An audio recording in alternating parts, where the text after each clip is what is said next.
இன்னைக்கு நாள் 8 ஆஃப் தலைகளை நிக்கிறதுல நிறைய சுத்துறது சொல்லறது தாவறது பறக்கிறது குதிக்கிறதுன்னு சொல்லிட்டு ஏகப்பட்ட சம்பவங்கள் அனைத்தும் போற வழியில சொல்றேன். ஒரு பிக் சந்தோஷமான செய்தி என்னன்னா ஒரு 7 hours 20 minutes தூங்கிட்டேன். மொதல் மீலுக்கு லெமன் ரைஸும் ஆஃப் பாயிலும் போட்டேன். கூடவே பாலும் வேவும் குழுக்களை போட்டு எடுத்துக்கிட்டேன். ஏன்னா சிறான பசி. கையோட போஸ்ட் ஒர்க் அவுட் தேவையான ஓட் மீலும் செஞ்சு வச்சிட்டேன். வார்மப்புக்கு டீ ஒன்று போட்டு வெத்தலையை போட்டேன்ற சாங் ஒன்று போட்டு விறுவிறுன்னு கிளம்பிட்டான் லோக்கி. வெயில் வேற கொஞ்சம் தூக்கலா இருந்த காரணத்தினால கொஞ்சம் அதிகமா வார்ம் அப் ஆயிட்டுக்குது. வார்ம் அப் அதிகமா ஆன காரணத்தினால முந்திரி கொட்டை மாதிரி முந்திக்கிட்டு முன்னாடியே போயிட்டேன். முகேஷ் நான் பாக்குறதுக்கு என் கண்ணே பட்டுட்டும் போலேடா அப்படின்ற மாதிரி இருந்தது. ஆனா அது உண்மையிலேயே என் கண்ணில் பட்டுடுச்சு. இயற்கைக்கு எதிராக எதுவும் நிக்க முடியாது போல இருக்கு. இடம் நிறைய பேர் எங்க இருக்குன்னு கேக்குறீங்க. இடம் சேட்பேட்ல லொகேட் ஆயிருக்கு. இது ஒரு பார்க், பேர் ஈகோ பார்க். அந்த பார்க்குக்கு மத்தியில இந்த ஃபிட்ராக்ன்ற இடம் லொகேட் ஆயிருக்கு. கேஸ் வர்ற மாதிரினா நான் தான் பூக்கி சொல்லி அனுப்பினது லோக்கின்றத மறந்துடாதீங்க. அடிஷனல் டிஸ்கவுண்ட்டுக்கு ஒன்றும் இல்லை, உங்களை மேலையும் கீழே பார்ப்பாங்க, அவள் தான். அந்த முதல் நாள்ல என்ன பயிற்சி பண்ணணும் அதை தான் இன்னைக்கும் பண்ணேன். ஆனா இன்னைக்கு கொஞ்சம் அப்கிரேடட் வெர்ஷன்ல பண்ணேன். மாசம் பண்றமேன்னு சொல்லிட்டு இன்னும் விறுவிறுன்னு பண்ண ஆரம்பிச்சா டுமில் அடி வந்தது. இடையில ஒரு வாண்டு ஒன்று வந்து கிரிக் மோட்டிவேஷன் கொடுத்தான். பையனுக்கு பயம் இல்லை சார் அப்படின்ற மாதிரி தான் இருந்தது. நானும் அந்த மோட்டிவேஷன்ல முன்னாடி சுத்துறதை சுத்திட்டு அப்பாடான் செவரேற டெக்னிக்கை ஒன்று பயன்படுத்திட்டு பின்னாடி சுத்தல ஒன்று போட்டேன். நல்லா கவனிச்சு கேளுங்க. அந்த செவரேற டெக்னிக்கை நான் சைடில் இருக்க அந்த ஸ்டாண்டை பிடிச்சிட்டு தான் ஏறினேன். சரி நீ இதை நல்லா தான் பண்ற, உனக்கு அடுத்தபடியா அடுத்த அப்கிரேடடான வெர்ஷனை சொல்றோம் அப்படின்னு சொல்லிட்டு இப்படி சொல்லி கொடுத்தாங்க.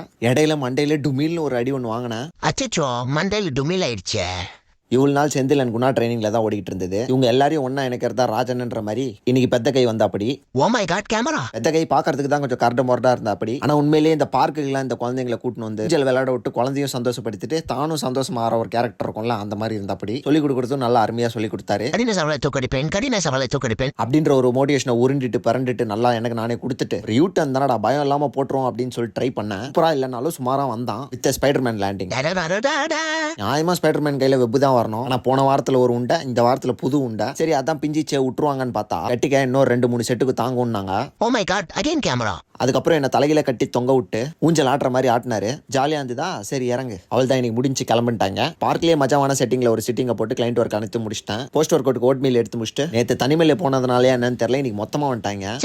இதான் மாட்டினா மொத்தமா மாட்டுவாங்க, இல்ல ஒருத்தனும் மாட்ட மாட்டான். 11 மணிக்கு வந்தா ஃபியூச்சர் குழந்தைக்கு இப்பவே பொம்மெல்லாம் பார்க்க ஆரம்பிச்சிட்டான். வாங்கிட்டு குழந்தைக்கு கொடுப்பானா இல்லை இவனே விளையாடுவானான்னு தெரியல. வழியில டாக்டர் அங்கிள் நினைச்சு பசங்களாம் அங்கிள் போட்டோ எடுத்து கொடுங்கன்னு சொல்லிட்டு போட்டோகிராஃபர் ஆகிட்டாங்க. ஏட்டா வீட்டுக்கு வந்துட்டு சிக்கன் அண்ட் ரைஸ் மீல சமைச்சு சாப்பிட்டு பறக்க விட்டேன். நாளைக்கு